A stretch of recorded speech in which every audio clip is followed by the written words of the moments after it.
Thank you, Mata. Therefore, in Bhagavad Gita, it is said by the Lord that even in the topmost planet of the universe, namely the Brahmaloka, where the duration of life is multiplied by millions of years by earth calculation, one cannot satisfy his hunger. Such hunger can be satisfied only when the living being is situated in immortality, which is attained in the spiritual sky far, far above the Brahmaloka. In the association of Lord Mukunda, the Lord who awards his devotees the transcendental pleasure of liberation. So the devotee, he lives with the Lord and he satisfies the hunger of everybody. And this is what Prabhupada showed by his example. Even at the age of 70, when he started the movement, still he traveled all over the world 14 times in 12 years. For what? Not for himself, not for making money, not for establishing business all over the world. He was traveling all over just to satisfy everybody's hunger because he knew people are hungry. People are looking for this spiritual uh, shelter, spiritual food. Just imagine if Prabhupada hadn't done that, where would we be? I don't think any of us would be listening to Bhagavatam at 8:30 in the morning on a working day. Or like me, I wouldn't be sitting here at 11 p.m. speaking on Srimad Bhagavatam. No way. So this is what Prabhupada has done. So we should be eternally thankful to Prabhupada, what he has done. And of course his followers, whatever they have done. So so that's why Maharaj Yudhishthira was completely satisfied, even though he had everything, but he was not at all attached or attracted to any of the material opulences. Text 7. Matur garba gato vira satada bhrigunandana dadarshi purusham kachid hayamano astrutejasa. O son of Bhrigu Shanak, when the child Parikshit, the great fighter, was in the womb of his mother Uttara and was suffering from the burning heat of the Brahmastra thrown by Ashwatthama, he could observe the Supreme Lord coming to him. So we read in the previous chapter when Uttara came to Krishna and Uttara said, "This burning arrow is following me. Please protect me." So Krishna, we just read over there that Krishna protected the womb. Now, how he protected? This is mentioned here. Death generally involves remaining in trance for 7 months. A living being, according to his own action, is allowed to enter into the womb of a mother by the vehicle of a father's semen, and thus he develops his desired body. This is the law of birth in specific bodies according to one's past actions. When he is awake from trance, he feels the inconvenience of being confined within the womb, and thus he wants to come out of it and sometimes, fortunately, prays to the Lord for such liberation. So it is mentioned later chapters of Bhagavatam that when the baby is in the womb, so it Prabhupada is saying he remains in trance for 7 months. But the soul is still there in the body. That's how the body grows. But it cannot feel anything. It feels, but it cannot think of anything. But when the seventh month starts, then he is awake from trance. And then he feels the inconvenience. So basically, that's the time. Well, all the mothers must be knowing all this. I'm not, I don't have that much experience. I just have theoretical knowledge that after that, the baby starts kicking when he feels inconvenience inside the womb after 7 months. In fact, this is seven lunar months, not solar months. That's why Bhagavatam says the 10th month is when the baby is born. So according to modern medical, because they calculate by solar months, they say it's ninth month. But Bhagavatam says 10th month because they calculate by lunar months. And thus he wants to come out of it and sometimes, fortunately, prays to the Lord for such liberation.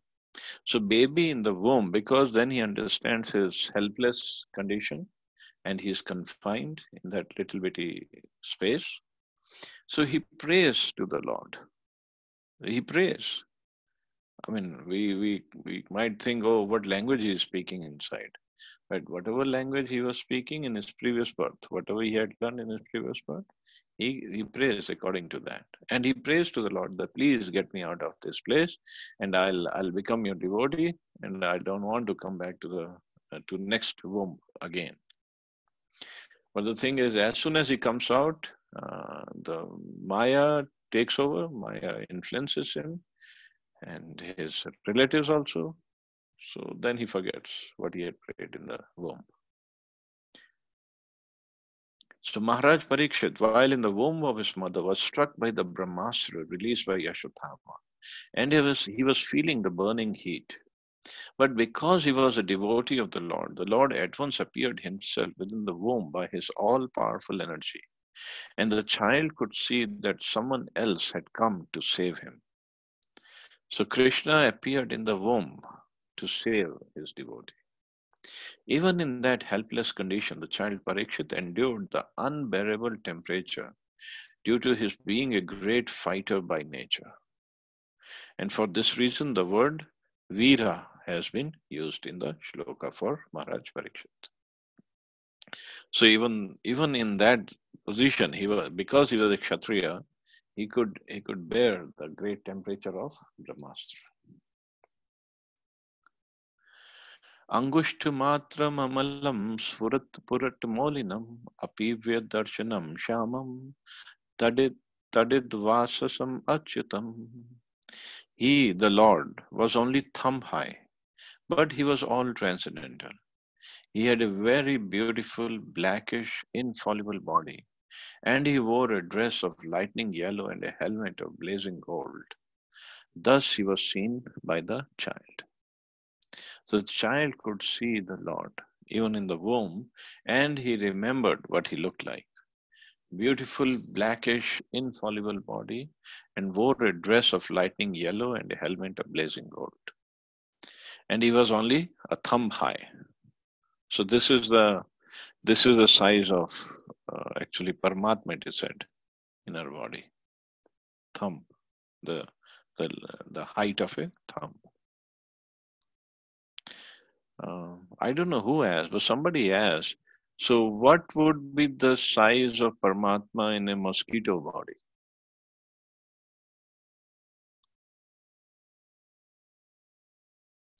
Any idea? Mosquito's thumb. Yes, thank you. So it's the size of thumb of a mosquito.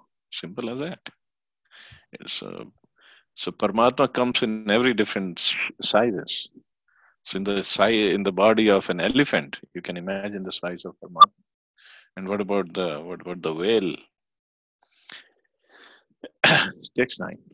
Shrimad Dirga Chaturbahum Tapta Kanchan Kundalam Shatak Jaksham Gada Parnim Atmana Sarvato Disham Paribhramantam Ulkabham Brahmayantam Gadamuhu.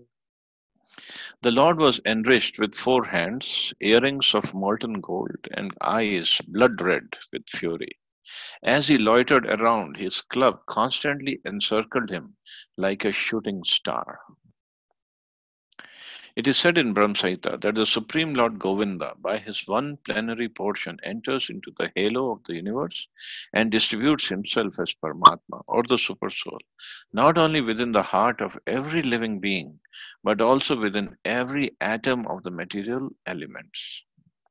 Thus, the Lord is all pervading by his inconceivable potency, and thus he entered the womb of Uttara to save his beloved devotee Maharaj Parikshit. In the Bhagavad Gita, the Lord assured everyone that his devotees are never to be vanquished. No one can kill a devotee of the Lord because he is protected by the Lord, and no one can save a person whom the Lord desires to kill. So if Krishna wants to get his devotee be killed, then that's it. Nobody can protect him either. So just like in the case of father of Maharaj Parikshit was Abhimanyu, he was killed in the battlefield, and Krishna did not protect him. But Maharaj Parikshit, Krishna went inside the womb of his mother to protect him. So it's Krishna is supremely independent. He does whatever he wants to do. The Lord is all powerful, and therefore he can both save and kill as he likes. He became visible to his devotee Maharaj Parikshit, even in that awkward position in the womb of his mother, in a shape just suitable for his vision. The Lord can become bigger than thousands of universes and can become smaller than an atom at the same time. Merciful as he is, he becomes just suitable to the vision of the limited living being. He is unlimited. He is not limited by any measurement of our calculation. So this is Krishna. He can become Anyor Aniyan Mahato Mahiyan. Means he can become smaller than the smallest and he can become bigger than the biggest. There is no difference between the thumb-like Vishnu in the womb of Uttara and the full-fledged Narayan in Vaikuntha Dham, the kingdom of Godhead. He accepts the form of Archa Vigraha just to accept service from his different incapable devotees. By the mercy of the Archa Vigraha, the form of the Lord in material elements, the devotees who are in the material world can easily approach the Lord, although he is not conceivable by the material senses. The Archa Vigraha is therefore an all spiritual form of the Lord to be perceived by the material devotees. Such an Archa Vigraha of the Lord is never to be considered material. So Prabhupada talks about the deity form, which is Archa Vigraha. And this Archa Vigraha form of the Lord is in fact very, very, very merciful. Not just because he gives us a chance to serve him, to take his darshan, to cook for him, to make garlands for him, to make dresses for him, or whatever we can do for him, to make temple for him. But also while he is standing there, and first of all, he keeps a note, he keeps a track of everybody who has come to the temple to take darshan. It's not like when we go, we take darshan of the Lord. Actually, he takes our darshan. He actually keeps track of who has come and who hasn't come.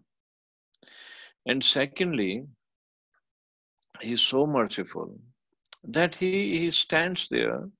He goes through all sorts of inconvenience just for us. It's very inconvenient for him. Just like pujaris, when they're dressing him, sometimes it happens, they sometimes they hit him, maybe unintentionally, by some jewelry falls on the Lord, or sometimes they hit with the plate, or just like Lord Jagannath. You all have seen in the Pahandi festival how he comes out of the temple and sits on the chariot. So many Pandavas are there, and they're brushing against him, they're leaning on him. Well, he likes it. Actually, they are his special devotees, so he likes it. In fact, when earlier days, when we used to get a chance to go on the chariot, outside Gundicha temple, the chariot, the whole night, Lord was there on the chariot, and we could go on the chariot and hug him, serve him. And we could see when lakhs and lakhs of people are going to get on the chariot and hug Lord Jagannath, Balramji, Lady Subhadra, you can see all the paint, because it's a natural paint. It's not chemicals. It comes off from the face of the Lord. But he likes it, and that time, the time of Rath Yatra it's very humid in Jagannath Puri, and everybody is sweating. And without sweat, without taking shower, we are going and hugging the Lord. And he's smelling our sweaty bodies. But still, because he's merciful, he gives us mercy. He says, it's okay. You come. And he still has his arms just inviting us. Basically, his arms are like, they're inviting us. Come, come. I want to give you a hug. Forget about all about your material miseries. Come here. So that was the mood. I mean, when he used to allow us. So Archa Vigraha go, it's very merciful form of the Lord actually. And of course, this Archa Vigraha form of the Lord, there's so many stories of deities, of acharyas, and they have reciprocated with the devotees amazingly. I know I'm over time right now. I'll end the lecture with a little story from a temple in Vrindavan. There was a temple, although I haven't seen the deities, but I heard about this incident. It was a temple of Krishna Balram, and there was a young pujari of Krishna Balram, and it was very hot that day, and he was fanning Balramji, fanning with that peacock feather fan. So while fanning, and it was very hard, and the pujari had been like up since early morning, so he was fanning. It was afternoon time, so he dozed off a little. And what happened? The peacock feather fan hit Lord Balramji. So Balramji didn't like it. And Balramji got little angry and he slapped that boy. He wake up, come on, do your service properly. And now the boy, well, he's a Brajvasi, what can you do? And he's a pujari, he's a servant, he's a devotee. He got angry. He threw away the fan and he said, I'm not doing this service. Why did you hit me? So now the older pujaris, they came, they saw the whole situation, and this pujari was the only young boy there, and he used to cook for the Lord also, because nobody had the energy to cook. And this guy said, "I'm not going to serve. Why did he hit me? Why was I okay? It was my mistake. I dozed off because I was tired." So the elder pujaris, they all went to Lord Balram. They said, "No, you please forgive him, and you accept him back in your service, and you tell him you're not going to hit him again. Then he'll come back to the service. Otherwise, he's not coming back." But Lord also loves his devotees, so Balramji had to ask for forgiveness. Okay, I'll not hit you again. So please resume a service. Please cook, and you can do the fanning also. And then he came back to the service. So deities can also reciprocate. They do reciprocate. It's actually, we are not pure enough to see their reciprocations right now. Once we are qualified, they can not just show us, they can talk to us, they can demand anything from us. They can do that. They do that very well. They do that. But it just, we are not there yet. So this deity form of the Lord is very, very, very merciful. And again, more merciful than the deity form is a holy name, which is again non-different from Krishna. Deity, again, there is a limitation. We cannot take the deity inside the bathroom. But name we can chant anywhere. But that chanting has to be proper. It has to be with the feelings and devotion and emotions and love and sentiments. Then that name will have the effect. Just like a physical form of the deity or Jagannath, Krishna, Laddu Gopal, everybody has Laddu Gopal in their house. Just like we serve them with so much of affection.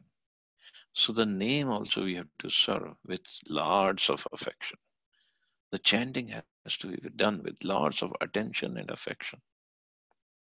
It is our service to the holy name. So then that name will show the miracles.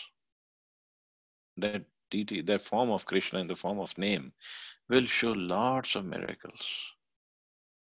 Just like deities can reciprocate, name also reciprocates with us. It just we have to be ready for that. So I'll stop here, see anybody has any questions or comments.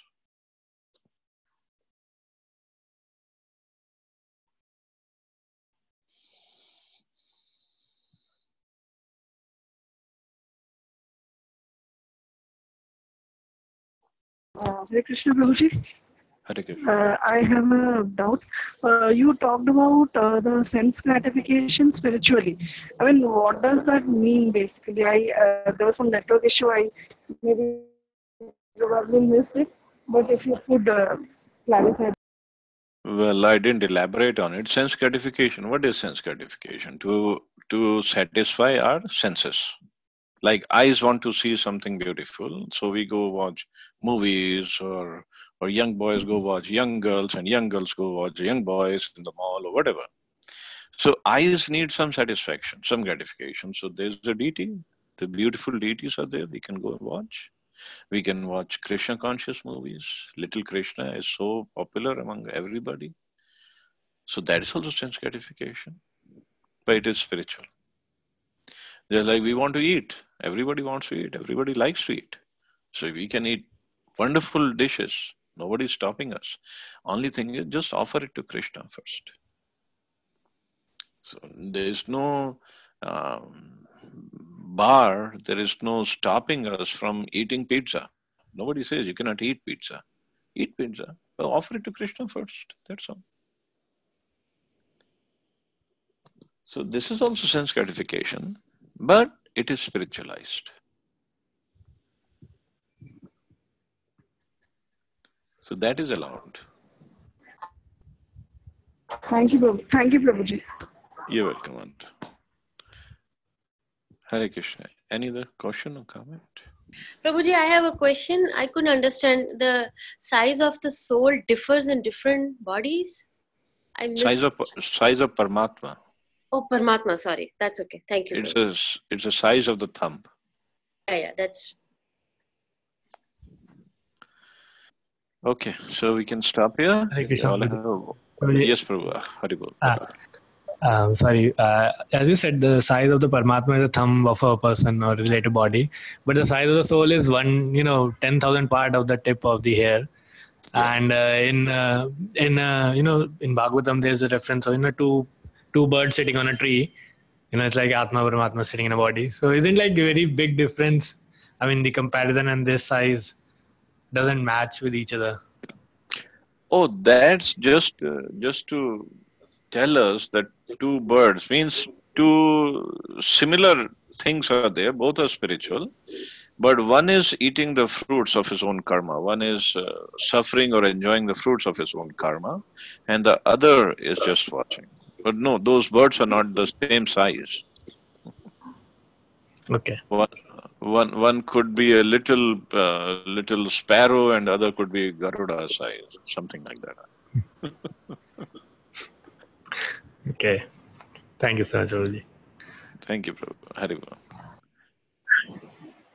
Ashok Prabhu, you have a comment or a question? Your mic is on. Okay. I don't know. Okay. Thank you all very much. You all have a wonderful day. Hare Krishna. Jai Srila Prabhupada. Hare Krishna, Prabhuji. Thank you so much.